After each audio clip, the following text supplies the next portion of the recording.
partout où vous nous suivez, nous vous saluons au nom de Jésus-Christ. Tant que le Seigneur nous accordera la vie, nous serons toujours là pour apporter cette bonne nouvelle, enseigner au peuple de Dieu à comprendre ce que c'est l'adoration. Nous sommes, en tant qu'enfants de Dieu, premièrement admirateurs de notre Père qui est Dieu. Nous sommes admirateurs du Seigneur Jésus-Christ. Parce que être chrétien, le fait d'être enfant de Dieu, de devenir chrétien, de vivre selon Christ, un idole ou quelqu'un qu'on prend comme référence, comme repère, est toujours sujet d'admiration. Donc, quel que soit ce qu'on peut connaître dans notre marche chrétienne, quel que soit ce qu'on peut vivre, expérimenter, l'adoration sera toujours au premier niveau dans la vie chrétienne. Parce que tout enfant de Dieu doit savoir rester dans l'adoration, doit savoir adorer son Père. Ça, c'est le sens même du salut. On n'est pas seulement sauvé pour gagner ou bénéficier ou expérimenter de toute autre chose. Dieu nous a accordé la vie en Jésus-Christ pour être en premier lieu ses admirateurs. Donc, tout enfant de Dieu est un admirateur. Voilà pourquoi, spécialement pour cette émission, Adorer autrement, nous parlons uniquement de l'adoration. J'avais dit, je vous salue de tous côtés, de tout le coin où vous nous suivez, à partir de notre chaîne YouTube qui est La Vie des Dieux. Et vous pouvez vous abonner, vous pouvez aimer tel que bon vous semblerez dès que vous nous suivez, pour vous permettre de nous capter ou de recevoir chaque fois nos émissions. Il est préférable de s'abonner sur notre chaîne. Vous ne serez pas déçus, j'allais dire. La parole de Dieu sera toujours la lumière de celui qui l'écoute. Aujourd'hui, nous allons parler de la révélation des dieux.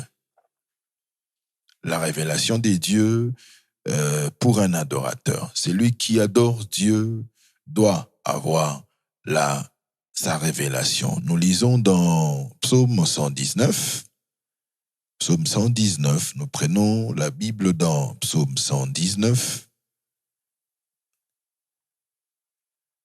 Le Psaume 119 est le psaume le plus long de tout le psaume écrit dans la Bible, des différents psalmistes, des différents auteurs, des psaumes, David, Moïse et autres qui ont écrit, Asaph et les autres qui ont écrit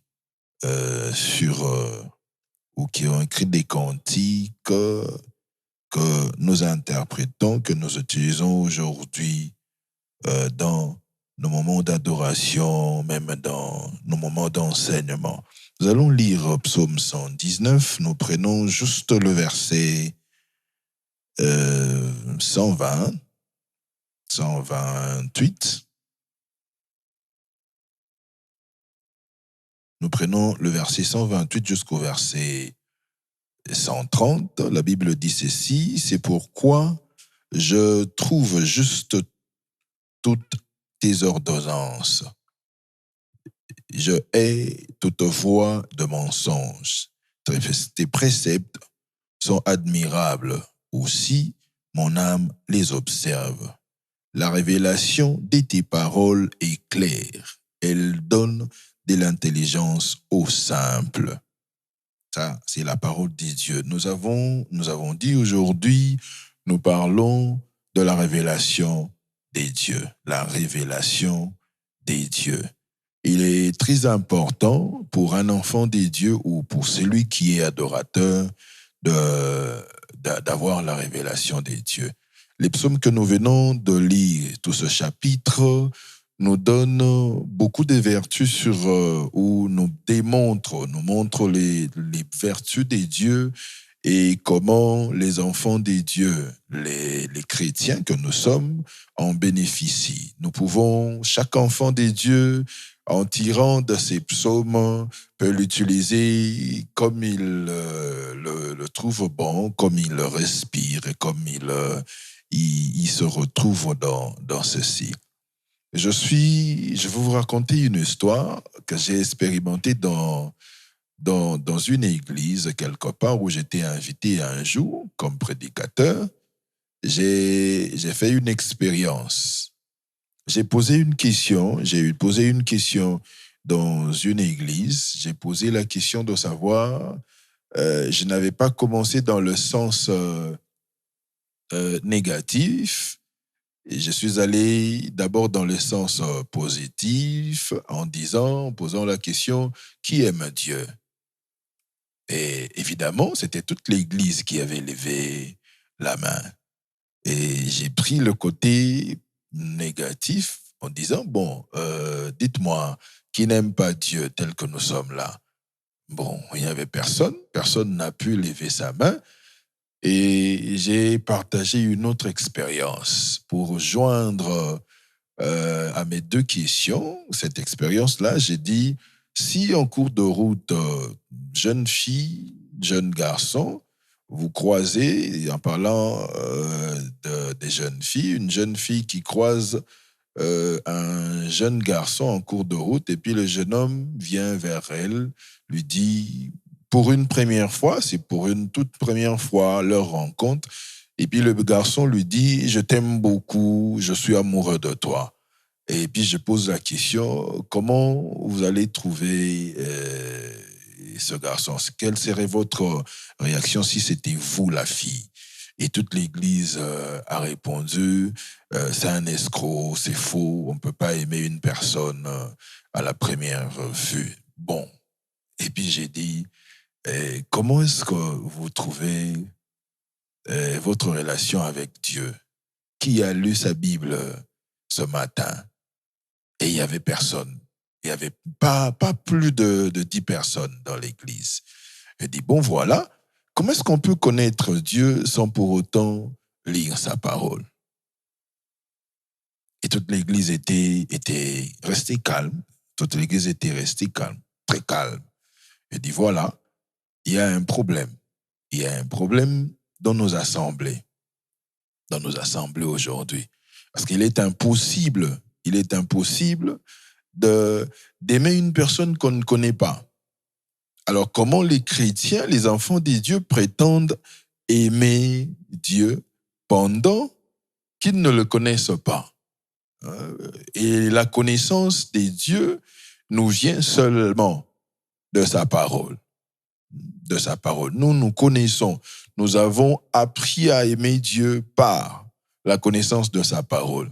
En fait, quand nous parlons de la révélation des dieux, la révélation veut simplement dire, pour ne pas aller prendre beaucoup de temps dans des définitions, la révélation veut juste dire la connaissance. Ça signifie simplement la connaissance. Le grec l'explique, je vais l'illustrer, le grec donne un sens ou une forme dans ce mot-là. Révélation veut dire enlever le voile qui couvrait les yeux pour permettre une vision claire. Donc, ça, c'est le sens authentique de ce mot-là, selon le grec. Quand on parle de la révélation, même dans la Bible, quand c'est écrit dans le Nouveau Testament, ça veut dire que la personne était bandée ou avait les yeux bandés d'un voile, et puis la révélation apporte maintenant qu'on enlève ce voile pour permettre à la personne de voir clairement. Donc, d'avoir une vision claire, ça veut dire, donc quand nous parlons de la révélation des dieux, c'est avoir une vision claire des dieux. Une vision claire des dieux. De connaître Dieu, de connaître celui qu'on adore. Tel que je l'ai dit au début, je ne sais pas admettre ça. Je ne vois pas cette possibilité d'adorer Dieu sans pour autant le connaître. Aujourd'hui, malheureusement, nous avons des assemblées, des gens, de combattants, s'il faut les appeler ainsi, puisque nous aimons tous le combat spirituel, chasser, envoyer les feux, briser, arracher, qui n'est pas mauvais, qui est biblique. Je ne suis pas contre le combat spirituel, je l'aime, j'ai beaucoup d'expérience dans mon ministère par rapport à cette orientation du combat spirituel. Mais une chose, enfant des dieux est d'abord admirateur des dieux. Et l'admiration ne peut être profonde que quand on connaît la personne. Et les enfants, nous avons des assemblées aujourd'hui où l'adoration est un sérieux problème. Mais quand il faut envoyer le feu, il faut chasser.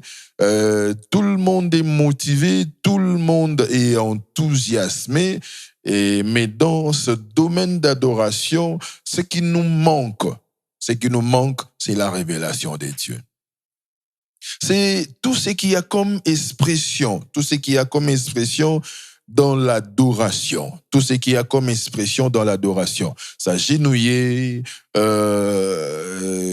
se lever les mains, crier, pleurer, tout ce qu'on peut faire, tout ce qu'il y a comme expression dans l'adoration vient de la révélation de ces dieux qu'on adore.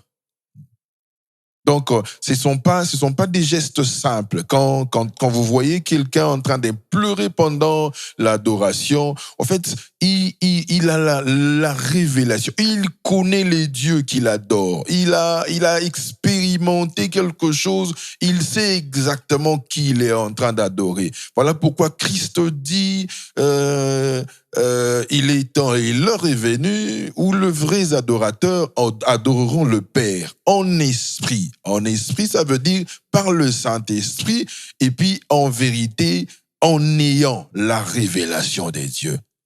Il serait impossible d'être un vrai adorateur sans pour autant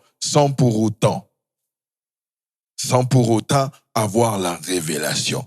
Donc, quand Christ le dit clairement, ça veut dire que tous ceux qui adorent Dieu et qui n'ont pas la révélation, qui ne connaissent pas la parole de Dieu, qui ne connaissent pas Dieu, qui n'ont pas d'expérience personnelle telle que nous le disons dans notre ministère, dans la vie de Dieu, ceux qui n'ont pas l'expérience personnelle avec Dieu ne font pas exactement ou correctement ce qu'est l'adoration.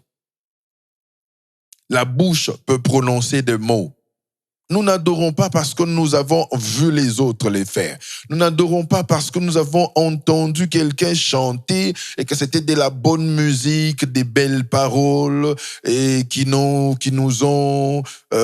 créé en nous certaines émotions. Mais l'adoration, la vraie là, elle est faite elle est poussée par la révélation des dieux. Avoir la lumière, connaître ces dieux-là. Quand j'adore Dieu, je dis, tu es mon Seigneur. Je connais la valeur de ces seigneurs-là. Je sais qui est les seigneurs. Je sais exactement qui est le Père. Quand je dis le Père, je sais exactement.